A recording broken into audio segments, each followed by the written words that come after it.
yang mahfuz dengan segala hormat dipersilakan. Sallu ala Nabi Muhammad. Yang ini kayaknya. Bismillah. Yang itu aja. Yang itu aja.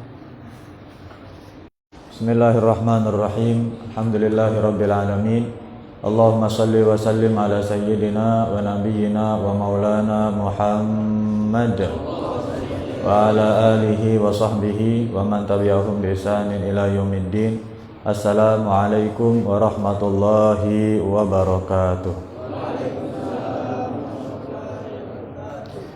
Bismillahi ma sya'allah la yasuqul khaira illallah. Bismillahi ma sya'allah la yasrifu su'a illallah.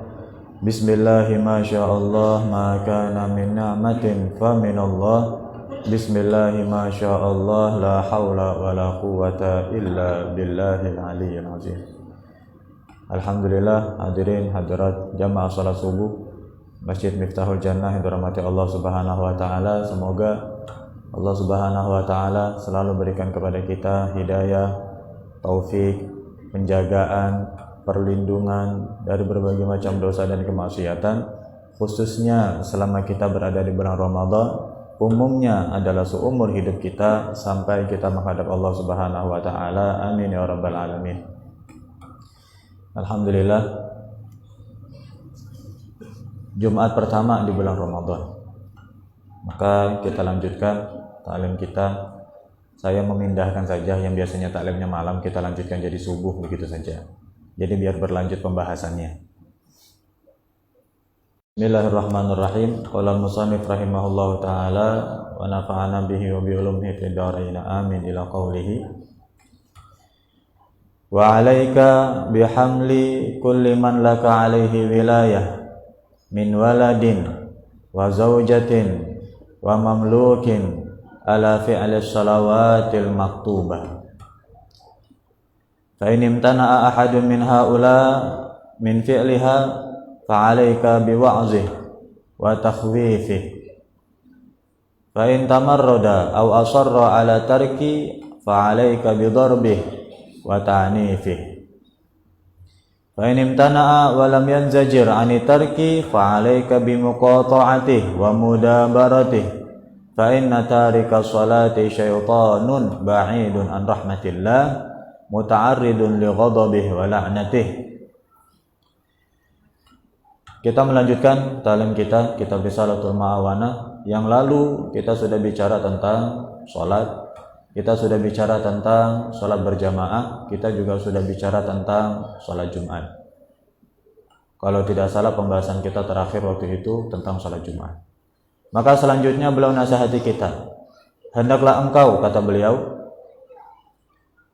untuk selalu memerintahkan orang yang ada di dalam kepemimpinanmu, yang ada di dalam tanggung jawabmu, baik itu istrimu, baik itu anakmu, pembantu-pembantumu, orang-orang yang tinggal di rumahmu.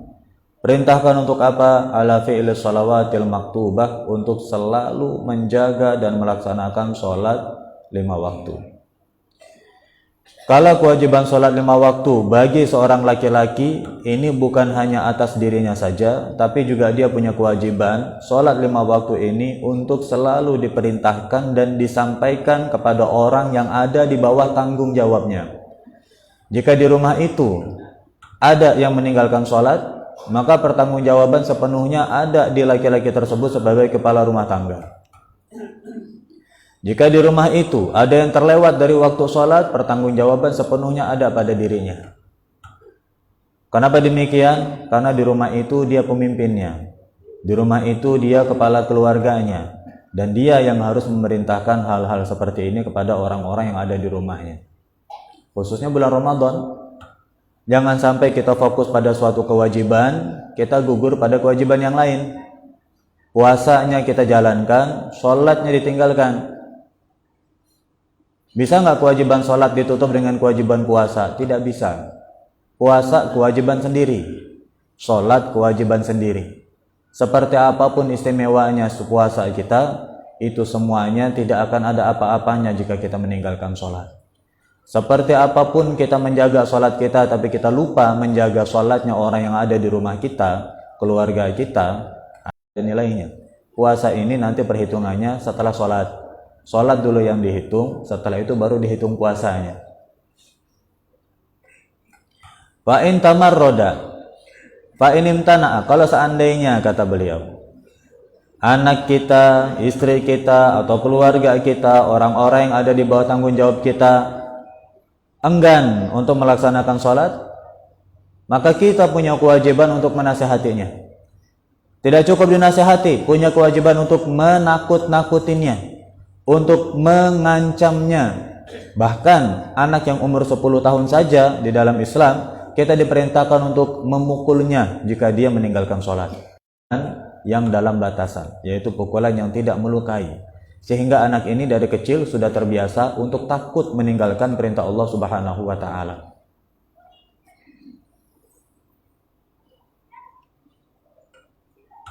Dan jika setelah itu masih juga enggan untuk melaksanakan sholat, maka yang seperti ini, kata beliau, kalau ada orang di rumah kita meninggalkan sholat, kata beliau, fa'innahu, sesungguhnya seperti ini adalah syaitanun ba'idun an rahmatillah. Ini adalah setan yang tinggal di rumah kita dan jauh dari rahmat Allah Subhanahu wa ta'ala. Kadang-kadang kalau bahasa orang Melayu ini suwe katanya, sial. Penyebab sialnya kita itu bukan karena waktu pindah rumah salah pilih tanggal. Penyebab sialnya kita itu bukan karena rumahnya salah menghadap. Kadang kan ada feng shui-nya kan ya, ngadepnya, oh ini nggak ngadep matahari nih, kurang beruntung. Yang bikin rumah kita nggak beruntung bukan karena catnya salah warna. Kalau warnanya ini beruntung, kalau warnanya ini nggak beruntung. Bukan karena masalah tiang, bukan karena masalah apa. Kadang kita kait-kaitkan dengan berbagai hal. Wah ini kayaknya jimatnya kurang mujarab ini, ganti loh. Wah ini kayaknya hatrinya kurang pas waktu pindah nih. Ini kayaknya nggak cocok ini namanya dan sebagainya. Bukan itu. Yang bikin di rumah kita jauh dari berkah, bikin rumah kita jauh dari kebaikan. Mungkin di orang yang tinggal di rumah kita ada yang nggak sholat. Ini penyebab keapesan, penyebab keburukan, dan penyebab ke dia, tapi nular ke yang lain yang tinggal di rumah itu. Jadi orang yang meninggalkan sholat jangan dipelihara. Orang yang meninggalkan sholat jangan dibiarkan. Jangan dibiarkan berlarut-larut dia merasa bahwa meninggalkan sholat itu baik-baik saja. Mohon maaf, kalau selama ini kita melihat, mohon maaf, seandainya ada seseorang ketahuan mencuri, jadi aib bagi kampung tersebut, jadi aib bagi orang yang ada di gang tersebut.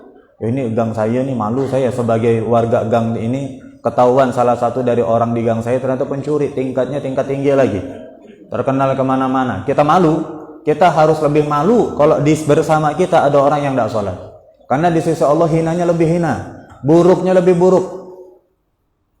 Kalau seandainya kita malu di keluarga kita ada seseorang yang, mohon maaf, karena zamannya seperti ini, hamil di luar nikah, seandainya kita malu, kita anggap aib keluarga, keluar rumah malu, ketemu orang malu, macam mana cara saya ngomong dengan orang nih, apa kata tetangga, kita harus lebih malu lagi kalau di rumah kita ada orang meninggalkan sholat. Cuman masalahnya sekarang zaman ini dibalik, hal-hal yang nggak penting kita malu, hal yang penting seperti ini kita nggak malu. Punya anak udah dewasa belum dapat kerja, malu ketemu tetangga. Punya anak kuliah lama nggak lulus-lulus, malu ketemu tetangga. Punya anak gadis sampai tua belum nikah-nikah, malu ketemu tetangga. Tapi punya anak nggak sholat, nggak malu. Punya anak nggak sholat, santai, seolah-olah nggak terjadi apa-apa. Ini jauh lebih memalukan, jauh lebih mengkhawatirkan, dan penyebab kesialan bagi orang yang ada di rumah tersebut. Maka kata beliau, kita punya kewajiban untuk mengingatkan orang yang ada di rumah kita, orang yang ada di rumah kita untuk melaksanakan sholat. Malah guru-guru kita itu sering ingatkan, yang ingin atau yang kegiatan sehari-harinya sebagai dai, sebagai ustadz, nyampaikan kebaikan, menasihati dan sebagainya, guru-guru kita selalu ingatkan, jangan lupa umat yang lebih dahulu dan lebih berhak untuk diingatkan dan dinasihati itu ada di rumah kita. pergi jauh-jauh ke undangan ke sana ke sini, ceramah di sana di sini demi menyelamatkan umat Rasulullah. Dikira yang di rumah bukan umatnya Rasulullah. Di rumah kita umatnya Rasulullah. Istrinya kita umatnya Rasulullah. Pembantu kita, anak kita umatnya Rasulullah. Bahkan lebih harus kita dahulukan karena mereka ada di dalam tanggung jawab kita. Sehingga Allah Subhanahu wa taala tegaskan dalam Al-Qur'an, "Qu anfusakum wa ahlikum nara." Setelah menyelamatkan diri sendiri dari neraka, nomor 2 sebelum menyelamatkan orang lain, selamatkan dulu keluargamu dari neraka. Kebalik ini. Kalau kita sibuk menyampaikan kebaikan ke orang lain, tapi kita lupa di rumah kita ada yang nggak dapat kebaikan tersebut. Orang lain yang jauh dari kita banyak yang tobat gara-gara ucapan kita, yang di rumah kita masih sehari-harinya bergelimang maksiat, tidak kita nasihati, tidak kita sentuh. Dan yang kedua, ini ciri bahwa nasihat yang disampaikan bukan ikhlas karena Allah Subhanahu wa taala. Nama baik, berharap terkenal, berharap disanjung dan lain sebagainya. Kalau orang yang dinasihati orang yang di rumahnya akan terkenal dari mana? Istrinya sendiri, anaknya sendiri. Akan dapat disanjung dari mana? Istrinya sendiri, anaknya sendiri. Tapi kalau disampaikan di muka umum yang menyanjung banyak, yang memuji banyak, yang memuliakan banyak. Ciri seseorang menyampaikan kebaikan bukan ikhlas dari dalam hatinya dan bukan lillahi ta'ala adalah apa? Dia lebih suka menyampaikan kepada yang jauh, tapi dia lupa menyampaikan kepada yang dekat, bahkan yang tinggal satu rumah dengan dirinya.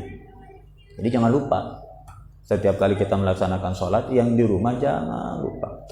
Suami-suami yang sayang istri itu bukan cuma nanya, "Dek, udah makan belum? Beras masih cukup enggak? Pampers anak masih ada enggak?" Bukan. Tanyakan, udah sholat belum? Hari ini Quran udah dibaca belum? Tadi habis sholat ada qobliyah ba'diyah enggak? Oh enggak sempat bang. Ngapa pula? Baru nak ba'diyah tadi anak kita nangis. Ayo sudah enggak apa-apa, uzur. Masih terkejar enggak? Pengen ba'diyah enggak? Masih pengen sih bang. Ya sudah, sini anaknya abang gendong dulu. Masih sempat mau ba'diyah. Hari ini udah ngaji belum? Belum bang. Apa pula? Anak kita rewel dari tadi. Sudah, abang udah ngaji. Sini, anak biar abang gendong lo. Ngajilah dulu. Lumayan dapat 1 lembar, 2 lembar. Ini suami sayang istri.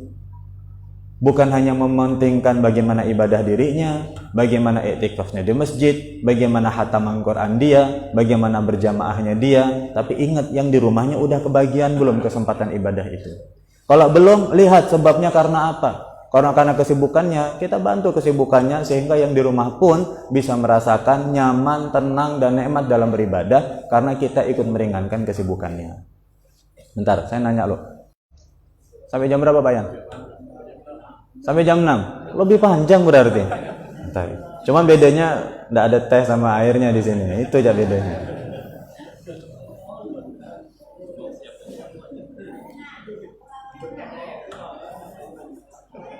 Keluarkan, boleh dilihat, tidak boleh disentuh, itu masalahnya. Nah, fa inna tarikas shalah, orang yang meninggalkan salat kata beliau, syaitanun ba'idun min rahmatillah, jauh dari rahmatnya Allah. Jadi hal-hal yang menyebabkan kesialan di dalam rumah kita jangan dibiarkan berlama-lama. Segera kita rubah, segera kita perbaiki. Muta'arridun li ghadabihi wa la'natihi. Bahkan yang seperti ini kata beliau, dia orang-orang yang berpotensi besar untuk mendapatkan murka Allah dan untuk mendapatkan laknat dari Allah Subhanahu wa taala. Tahrumu wa muwalatuhu wa tajibu muadatuhu ala kulli muslim, bahkan harus dimusuhi kata beliau. Kalau di dalam kitab fikih itu orang terhormat, ada binatang tidak terhormat dalam kitab fikih itu. Seandainya kita mau wudu, ada air cuma 1 botol. Ini cuman cukup untuk wudhu, tapi ada orang yang sedang haus. Kalau kita pakai wudhu, yang haus nggak bisa minum. Kalau dipakai minum, kita nggak bisa wudhu. Mana yang harus didahulukan? Dipakai untuk wudhu atau dipakai untuk minum? Kalau dipakai untuk wudhu, kita terpaksa tayamum, padahal air sebenarnya ada, kan begitu. Kalau kita pakai untuk wudhu, ini mati kehausan. Jadi mana yang didahulukan? Bahkan kalau di dalam kitab fikih itu sampai disebutkan, lihat dulu yang kita tolong ini hewan terhormat atau hewan tidak terhormat. Kalau hewan terhormat, maksudnya hewan terhormat di sini orang yang bukan orang yang meninggalkan sholat dulu kan, biar dia minum, kita tayamum tidak apa-apa. Tapi seandainya walaupun ini adalah orang manusia ini, tapi dia meninggalkan sholat dengan sengaja bukan karena uzur, di situ sampai disebutkan pakai aja untuk wudhu. Ini kehausan macam mana? Yang seperti ini tidak punya hak untuk dimuliakan. Saking tegasnya sampai seperti itu. Cuman beda lagi kalau kita bicara kemanusiaan. Kalau kita bicara satu botol, ya Pak, mau saya pakai wudhu, tapi kamu kehausan. Kamu saya kasih minum, tapi syaratnya setelah ini jangan lagi nggak meninggalkan sholat. Kita kasih lagi kesempatan satu kali lagi. Oh siap, setelah ini saya nggak akan meninggalkan sholat. Nah kasih dia minum. Kita tayamum, uzur sudah. Tapi ini menunjukkan bahwa tegasnya sampai seperti itu. Kemudian, kaifala, bagaimana tidak demikian? Nabi SAW saja bersabda, al-ahdul ladzi bainana wa bainahum as-shalah. Perjanjian antara kami, kata Nabi, antara saya, wa bainahum, dan antara mereka, umatku, adalah as-shalah, adalah salat. Orang yang masih menjaga salatnya masih ada di bawah jaminan Nabi SAW. Faman tarakaha, siapa yang meninggalkannya, faqad asyrak, maka dia telah syirik. Ya Allah, hati-hati. Ninggalkan salat segera diqadha. Ninggalkannya kadang-kadang gara-gara hal yang nggak penting. Dulu itu di Jeddah ada satu orang wali namanya Al-Habib Ahmad Assegaf. Beliau itu saking khusyuknya salat, lagi salat fana, istighraq, tenggelam dalam, sudah beda alam sudah. Saking khusyuknya salat. Kalau kita ini kan beda alamnya lain. Sujud tidak bangun-bangun. Orang salam dia tidak ikut salam, beda alamnya lain, ketiduran kalau kita. Beliau ini beda alamnya, tenggelam, fana sudah, pindah ke alam yang lain, saking khusyuknya salatnya. Berapa lama? 40 hari. 40 hari nggak sadar, karena saking asyiknya salatnya. Kalau orang-orang soleh seperti itu. Kita kan sering dengar kisahnya, Sayyidina Ali Zainal Abidin, salat rumahnya kebakaran, tidak terasa. Sayyidina Umar bin Khattab, waktu mau dicabut tombak atau panah dari badannya, katanya nanti tunggu saya sholat. Kalau saya sholat, cabutlah, saya tidak akan merasa sakitnya. Mereka kalau dalam sholat asyiknya seperti itu, tidak sadar. Kalau kita jangankan panah, nyamuk lewat aja udah terganggu sholatnya kita. Udah nggak khusyuk sholatnya kita. Beda level. Nah, di sini beliau ini orang soleh ini istighraq sampai 40 hari. Begitu salam, assalamualaikum warahmatullah, assalamualaikum warahmatullah. Kok udah terang? Nanya sama anaknya Habib Abdul Qadir bin Ahmad Assegaf. Nak, udah terang nih. Bapak tadi tak sadar berapa lama? 1 jam 2 jam ke? Bukan, Pak. 40 hari kata anaknya. Ya Allah, 40 hari nggak sadar. Ini terlewat sholat 40 hari karena istighraq, karena khusyuk, karena nyaman dalam ibadahnya, diqadha sholatnya 40 hari. Karena melewatkan sholat selama 40 hari. Itu meninggalkan sholatnya karena istighraq, karena fana, bukan karena main, bukan karena kerja, bukan karena dunia. Tapi setelah salam, berapa hari nak? 40 hari Pak. Berdiri lalu beliau diqadha sholatnya selama 40 hari. Lah bagaimana kita ninggalkan sholat karena hal-hal yang nggak ada urusannya dengan itu? Karena hal-hal yang nggak penting, karena main-main, karena kelalaian, karena perjalanan. Kewajiban kita kepada Allah Subhanahu wa Ta'ala. Ramadan, bulannya kita untuk kembali. Waktu kosong kita banyak bulan Ramadan ini. Jangan sampai kita terlena dengan yang sunnah, kita lupa dengan yang wajib. Kalau kawan-kawan punya utang sholat subuh, mengqadha sholat subuhnya lebih utama daripada memperbanyak tarawihnya 20 rakaat. Tarawihnya sunnah, sholat subuhnya wajib. Kalau seandainya hari ini bangun kesiangan, atau kemarin bangun kesiangan, atau minggu lalu bangun kesiangan, punya hutang sholat subuh 2 rakaat belum diqadha, qadha dulu sholat subuhnya, cuma 2 rakaat kok, tidak banyak. Kadang-kadang nafsu kita tuh begitu, udahlah cuma 2 rakaat, tarawih nih 20 rakaat, lebih besar nilainya, nggak ada. Jadi kalau diibaratkan makanan, saya kasih contoh yang gampang. Sholat wajib itu nasi, qobliyah ba'diyah itu ayam, taraweh itu kerupuk. Kenapa saya katakan kerupuk? Sunnah, tapi tidak sedahsyat sunnah qobliyah dan ba'diyah. Ini ayam goreng ini. Tapi walaupun sunnah qobliyah ba'diyah ini besar, tapi tidak sedahsyat nasinya. Ini pokok, nggak boleh ditinggal.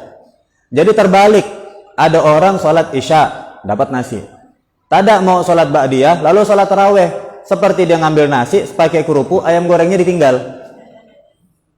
Ini yang senyum-senyum biasanya pelakunya ini. Allah Ustaz berat Ustaz, 2 rakaat ba'diyah, udah langsung tarawih aja lah. Nampak pahala lebih besar? Nggak ada. 2 rakaat ba'diyah isya lebih besar pahalanya daripada tarawih yang 20 rakaat. Kalau gitu ba'diyah aja tak ada tarawih, ketinggalan dua-duanya. Kita pengen dapat hadisnya Nabi, man qoma ramadhana, ada 2 riwayat. Yang satu, man shoma ramadhana imanan wahtisaban ghufira lahu ma taqaddama min dzambih. Riwayat yang kedua, man qoma, bukan soma tapi qoma. Man qoma ramadhana imanan wahtisaban ghufira lahu ma taqaddama min dzambih. Kalau man shoma, siapa yang berpuasa di bulan Ramadan karena beriman kepada Allah, semata-mata mengharap ganjaran dari Allah, diampuni dosa-dosanya yang lalu. Itu yang shoma. Kalau qoma, siapa yang berdiri menghidupkan Ramadan, dimaknai oleh para ulama, qoma di sini maksudnya sholat tarawih. Yang sholat tarawih, berdiri di malam hari menghidupkan malam Ramadan dengan ibadah sholat tarawih karena mengharap ridha Allah Subhanahu wa taala, ghufira lahu ma taqaddama min dzambih. 2 riwayat yang berbeda. Jadi walaupun begitu, tarawih tetap kalah dengan sholat qobliyah dan ba'diyah. Jangan sampai salah gitu. Kita rebutan kerupuk, ayam gorengnya ditinggal. Apalagi kuat makan kerupuk, suka ayam goreng, nasi tak ada dimakan. Ini gambarannya orang yang tarawih lancar, zuhur sama asar tak ada sholat. Zuhur tak sempat Ustaz, kerja saya. Asar masih di jalan saya. Tapi kok tarawih bisa? Daripada kita sibuk-sibuk tarawih, itu zuhur sama asar ganti. Jadi kita ini dalam beribadah harus tahu mana prioritas. Harus tahu mana yang harus didahulukan. Sama seperti ibaratnya nanti kalau udah lebaran, habis tanggal 1 Syawal, tanggal 2 sudah banyak yang mulai puasa kan? Puasa sunnah Syawal 6 hari. Kalau punya hutang Ramadan, dulu kan bayar yang wajib. Puasa sunnahnya nanti. Bulan Syawal itu 1 bulan, waktunya panjang. Saya ada hutang Ustaz Ramadan, ngapa pula? Sakit. Berapa lanjutkan puasa sunnah Syawal yang 6 hari. Jadi begitu, kita tahu mana yang prioritas. Ini yang wajib soalnya. Sudah? Kemudian waqad qala sallallahu alaihi wasallam, Nabi sallallahu alaihi wasallam bersabda, la dina liman la salatalah. Tidak ada agama bagi orang yang tidak melaksanakan salat. Wa inna ma mathalu salati minad din kamathalir ra'si minal jasad. Karena sesungguhnya perumpamaan salat bagi agama seseorang adalah bagaikan kepala bagi badan seseorang. Banyak orang yang bisa hidup tanpa tangan, tanpa kaki, tapi nggak ada orang bisa hidup tanpa kepala. Begitu juga, walaupun kita puasa, kita zakat, kita umroh, kita haji, kita tetap dianggap tidak beragama kalau kita tidak sholat. Intinya ada pada sholat. Jadi mulai hari ini hadirin, kita tanamkan di dalam hati kita doktrin dalam mindset kita bahwa aibnya orang meninggalkan sholat itu lebih memalukan dari aib apapun yang ada di muka bumi ini. Apapun aibnya, apapun keburukannya, apapun kata masyarakat, apapun penilaian orang, yang jelek-jelek itu meninggalkan sholat jauh lebih jelek dari itu semua. Jangan sampai kita ketukar dalam hal ini. Malu dalam hal-hal yang nggak penting, tapi kita biasa-biasa saja pada saat ada orang yang meninggalkan sholat, orang itu tinggal di rumah kita. Apalagi di hadapan Allah Subhanahu wa taala, setiap orang dari kita akan punya kewajiban, dituntut. Lah kamu selama ini berangkat ke masjid. Betul ya Allah, ini masuk surga karena besar pahala berjamaah. Betul, itu sebelah rumah tak ada pernah sholatnya, betul tak pernah diingatkan. Kita punya kewajiban semuanya. Makanya dalam Al-Quran disebutkan al-akhilla yawma idzin ba'duhum li ba'din adu illal muttaqin. Al-akhilla, semua orang yang kenal, yang berteman, yang punya hubungan di dunia ini, suami sama istri, anak dengan orang tua, saudara dengan saudara, abang dengan adik, semua yang ada hubungan, teman dengan teman, sahabat dengan sahabat, semua yang punya hubungan, yauma idzin ba'duhum li ba'din adu. Nanti di akhirat semuanya jadi musuh. Kita sekarang duduk di sini akur, damai, bisa ketawa sama-sama, cerita sama-sama. Di akhirat hati-hati, masing-masing saling menuntut. Masing-masing, kecuali orang-orang yang bertakwa. Mereka bukan saling menuntut, tapi saling memberi syafaat. Tapi kalau yang nggak bertakwa, saling menuntut. yang satu masuk neraka. Kamu kenapa masuk neraka? Nggak pernah tutup aurat selama di dunia. Tapi ya Allah, saya ini punya kawan, biasa kalau duduk sama-sama, geng saya ini 10 orang. Dari 10 orang ini 9 orang pakai jilbab semua. Saya sendiri yang tidak pakai jilbab. Tapi 9 orang yang pakai jilbab itu, selama saya berteman dengan mereka 10 tahun, nggak ada satupun yang mengingatkan saya untuk pakai jilbab. 9-9-nya hati-hati, kena. Jangan dianggap kita ini bisa menikmati ibadah kita sendiri tanpa mengingatkan ke yang lain. Kita ini jadi umat terbaik, alasannya karena itu. Kuntum khaira ummatin ukhrijat linnas. Sebabnya apa? Ta'muruna bil ma'ruf wa tanhauna 'anil munkar wa tu'minuna billah. Ta'muruna bil ma'ruf. Kalian itu adalah umat terbaik, kata Allah. Ukhrijat linnas, yang dikeluarkan bagi umat manusia. Kita ini umat terbaik. Tapi ada sebabnya. Bukan kemudian tiba-tiba jadi umat terbaik. Sebabnya apa? Ta'muruna bil ma'ruf. Karena kalian selalu ngajak pada yang ma'ruf. Wa tanhauna 'anil munkar, dan kalian selalu mencegah dari yang mungkar. Baru kita dapat label umat terbaik. Kalau enggak, kita bukan umat terbaik. Seperti itu. Kemudian wa 'alaika, selanjutnya. Bitafarrughi yaumal jumu'ati min jami'i ashghalid dunya waj'al hadzal yawma syarifa khalisan li akhiratik fala tashtaghil fihi illa bimahdil khairi wa mujarradil iqbal 'ala Allah. Ini tepat harinya kita sekarang. Nasihat selanjutnya dari beliau, hendaklah engkau khususkan, kosongkan dan konsentrasikan hari Jumatmu dari hal-hal yang menyibukkanmu dari urusan-urusan duniawi yang tidak ada kaitannya dengan ibadah. Hari Jumat. Kenapa? Karena engkau harusnya menjadikan hari yang mulia ini khalison, murni untuk urusan akhiratmu. Maka jangan sibukkan diri kecuali untuk kebaikan-kebaikan. Untuk selalu beribadah kepada Allah Subhanahu wa taala. Ustaz, jadi kalau hari Jumat kita libur. Kalau seandainya ada kewajiban cari nafkah kita pun ibadah. Tapi jangan sampai kewajiban cari nafkah kita melalaikan kita dari ibadah-ibadah yang wajib di hari Jumat. Apalagi sampai gara-gara kerja lalu tidak berangkat sholat Jumat. Tapi secukupnya saja. Lebih sedikit kita sibukkan diri dengan urusan dunia dibandingkan hari yang lain. Hari yang lain, Sabtu, Ahad, Senin, mau buka dari sebelum subuh sampai jam 12 malam, silahkan. Hari Jumat, sedikit kita longgarkan waktu, kita banyakkan kesempatan untuk ibadah. Ada beberapa bengkel di Rasau itu, di sini mungkin juga ada, tapi saya cerita di tempat saya. Ada beberapa bengkel di Rasau itu, tutupnya hari Jumat. Ahad buka. Saya tanya ini, orangnya cerita langsung sama saya, Ustaz, saya mau berubah gimana Pak Haji? Saya ini beberapa bulan ini mulai mencoba, saya tutup bengkel saya hari Jumat. Lah punya Pak Haji ini kan bengkel resmi, kalau dari pusat ketahuan bagaimana? Iya, saya sampaikan, pokoknya dia resmi, dealer resmi.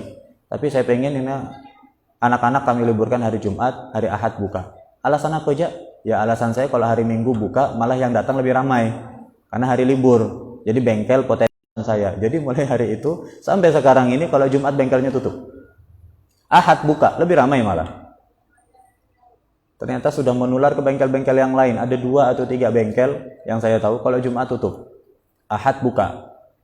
Yang biasanya orang diliburkan Sabtu Minggu, Jumat tetap kerja, ini diliburkan hari Jumat. Dia nggak mau gara-gara usahanya dia, anak buahnya jadi terganggu ibadahnya. Karena dia tahu orang kalau ada di bengkel itu mau bersih-bersih lama.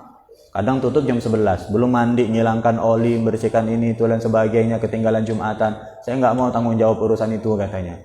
Jadi saya tutup saja hari Jumat, saya buka hari Ahad. Di sana itu ada yang seperti itu. Mungkin kalau di Desa Kapur juga ada beberapa, cuman kan saya nggak tahu. Tapi saya yakin pasti ada. Nah jadi begitu. Kalau kita punya toko, karyawan kita laki-laki, hati-hati.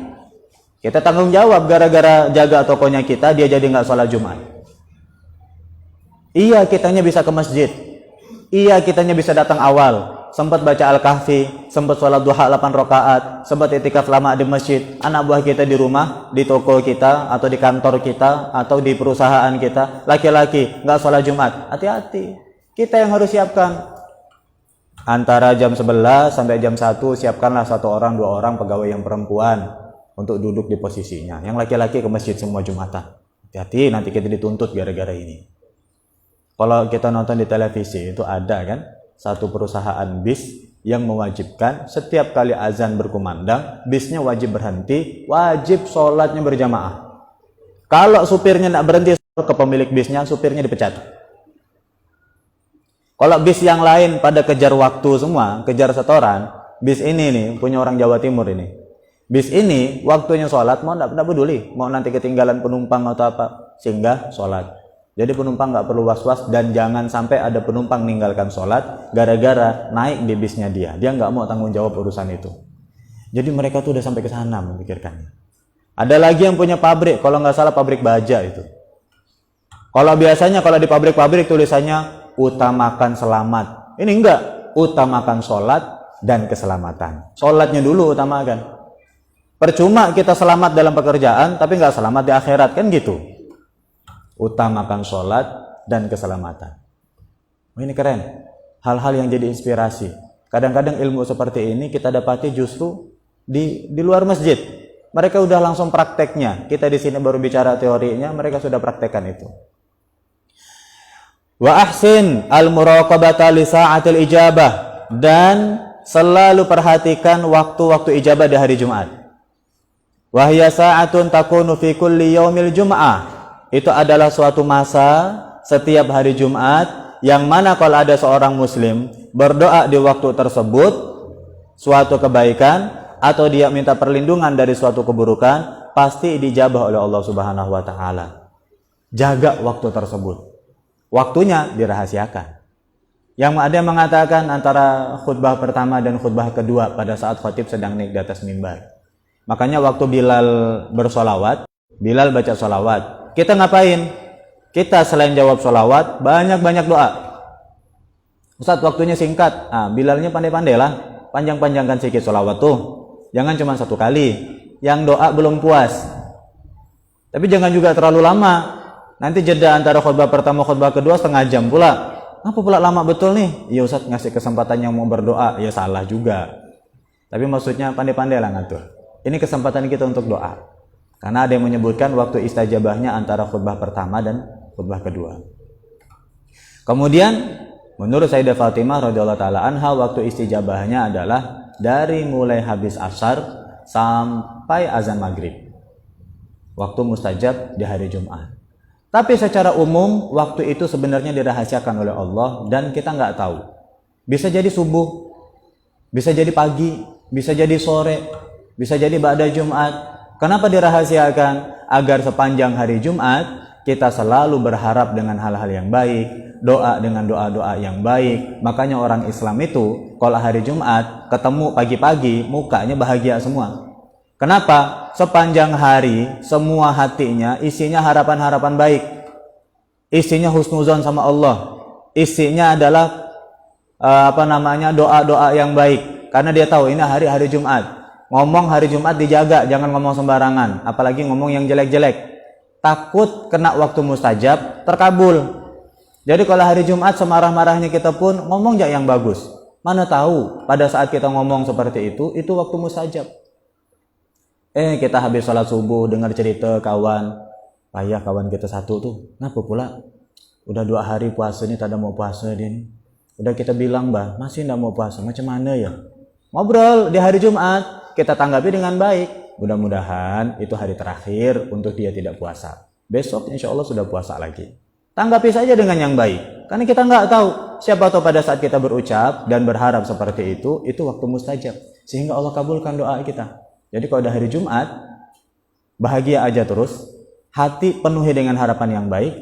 Mulut basahi dengan zikir dan sholawat. Dan banyak doa-doa yang baik. Karena ada waktu mustajab yang dirahasiakan dan kita nggak tahu waktu tepatnya itu jam berapa. Tujuannya agar sepanjang hari semuanya dipenuhi dengan doa yang baik. Wa 'alaika bil bukuri ilal jumu'ah, dan hendaklah engkau bersegera dalam berangkat ke sholat Jumat. Walau antaruha ilaiha qabla zawal, walaupun harus berangkat sebelum zawal. Awal-awal nggak apa-apa. Zawal itu waktu beberapa saat sebelum zuhur. Lebih awal lebih baik. Wabil qurbi minal mimbar, dan semakin dekat dengan mimbar semakin baik. Maksudnya sofnya semakin depan.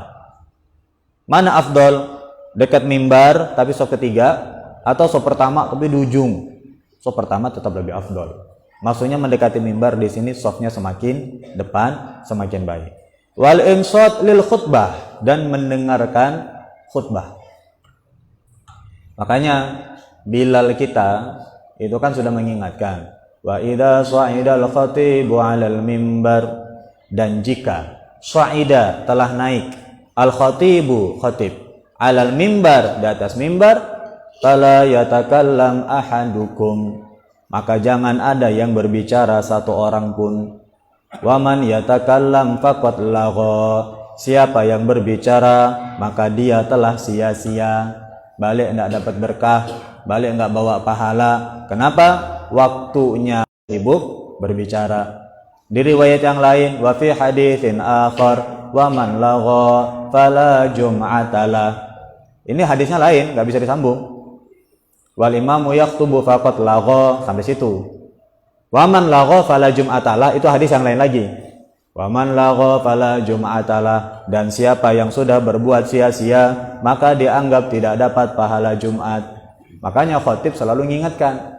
Cuman kadang kita tidak paham, kita pikir doa dari awal sampai akhir. Bahwa dari awal akhir khatib berdiri, aminlah kita, amin, amin. Padahal awalnya itu nasihat, mengingatkan kita agar jangan sampai nanti waktu khatib berbicara kita ikut berbicara. Ada beberapa masjid yang saya tahu di Pontianak, jadi Bilalnya itu bukan hanya bahasa Arabnya saja, tapi ada versi bahasa Indonesianya juga. Jadi wa idza sa'idal khatibu 'alal mimbar, jika khatib telah naik ke atas mimbar. Bilalnya satu tanpa penerjemah, tapi dia ikut langsung menerjemahkan. Karena mungkin di antara jamaah ada yang tidak tahu. Kalau Miftahul Jannah sih saya yakin.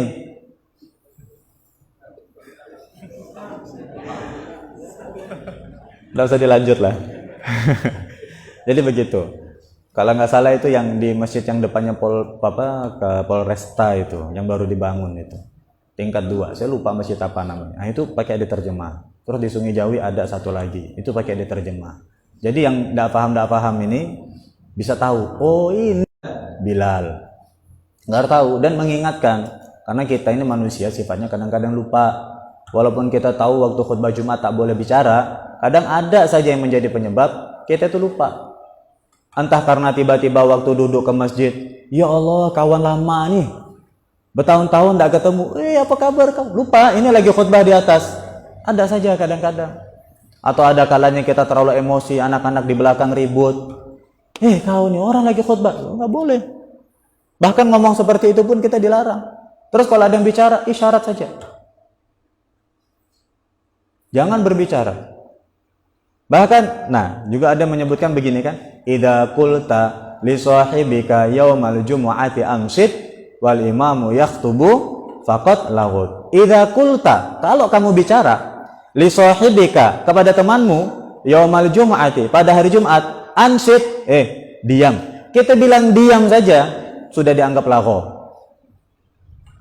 Kita ngomong, diam, jangan ngomong, udah dianggap lagho sudah. Apalagi ngobrol. Ini kita mengingatkan orang suruh diam sudah dianggap sia-sia pada saat khatib berbicara. Jadi hari ini langsung praktek. Hari Jumat nanti khatib berbicara langsung hening semua. Diam. Ustaz, kalau saya masih di luar macam mana? Sepanjang jalan diam. Apalagi sudah sampai di masjid. Makanya kalau bisa jangan terlambat. Khatib naik kita sudah di masjid. Jangan nunggu dekat iqamah baru berangkat.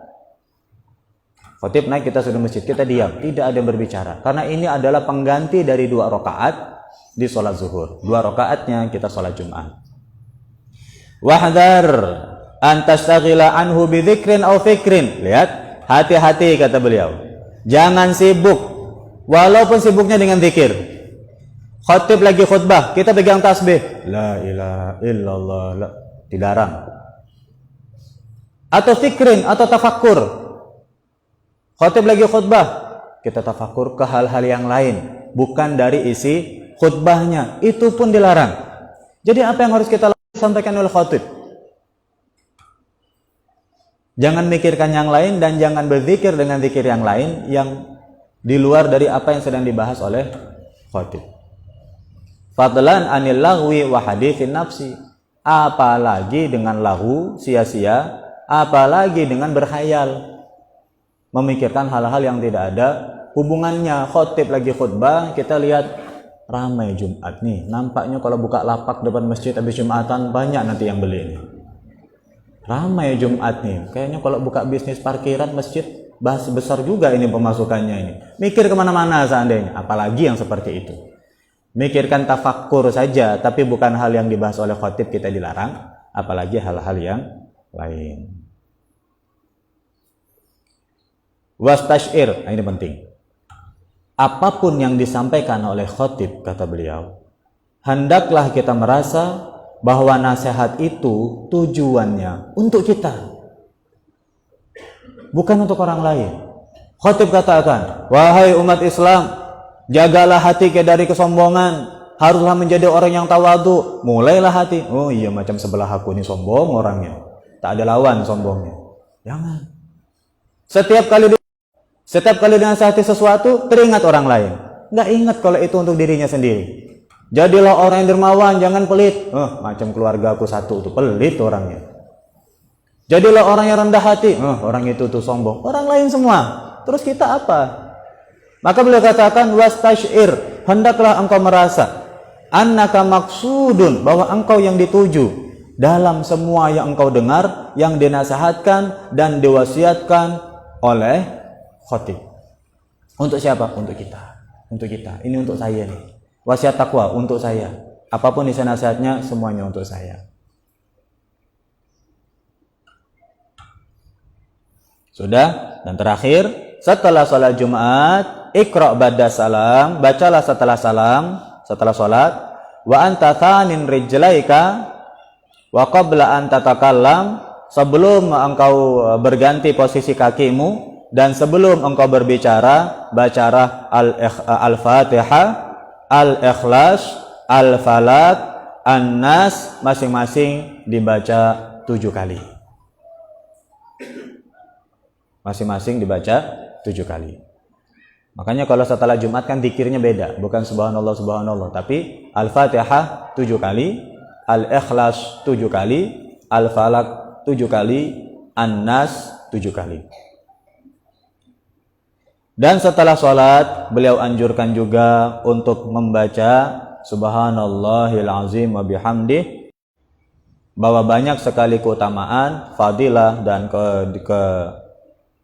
kebaikan dalam bacaan-bacaan tersebut. Wabillahi taufiq. Intinya, seandainya kita tidak bisa membaca yang 100 kali ini, Subhanallah wa bihamdih Subhanallahil azim, jangan sampai terlewat untuk yang membaca Al-Fatihah, Al-Ikhlas, Al-Falaq, An-Nas masing-masing 7 kali sebelum kita berbicara. Dan kita belum pindah duduk, kita masih di situ.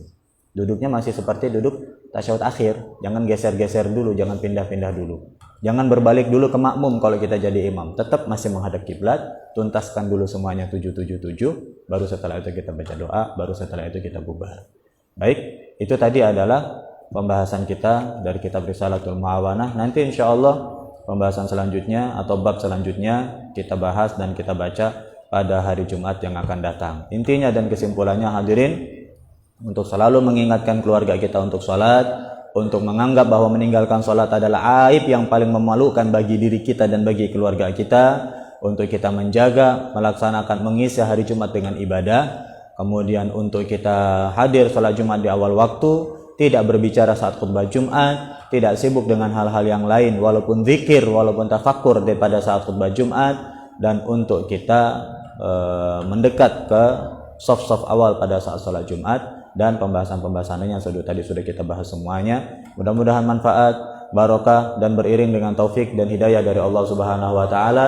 Dan kita berdoa mudah-mudahan di waktu yang istimewa ini, hari yang berkah ini, di tempat yang berkah ini. Allah Subhanahu wa taala menjaga kita di bulan Ramadan ini dari berbagai dosa dan kemaksiatan, dari berbagai hal yang bisa menggugurkan pahala puasa kita dan bisa menggugurkan kemuliaan Ramadan kita. Kita berdoa semoga Allah Subhanahu wa taala selalu gerakkan hati kita untuk memperbanyak berbuat kebaikan dan ketaatan. Dan kita berdoa semoga semua amal kita, puasa kita, sahur kita, tahajud kita, tarawih kita, hataman Quran kita, semuanya diterima oleh Allah Subhanahu wa taala. Amin ya rabbal alamin. Kita akhiri dengan membaca doa kafaratul majlis. Bismillahirrahmanirrahim. Subhanakallahumma wa bihamdika asyhadu an la ilaha illa anta astaghfiruka wa atubu ilaik.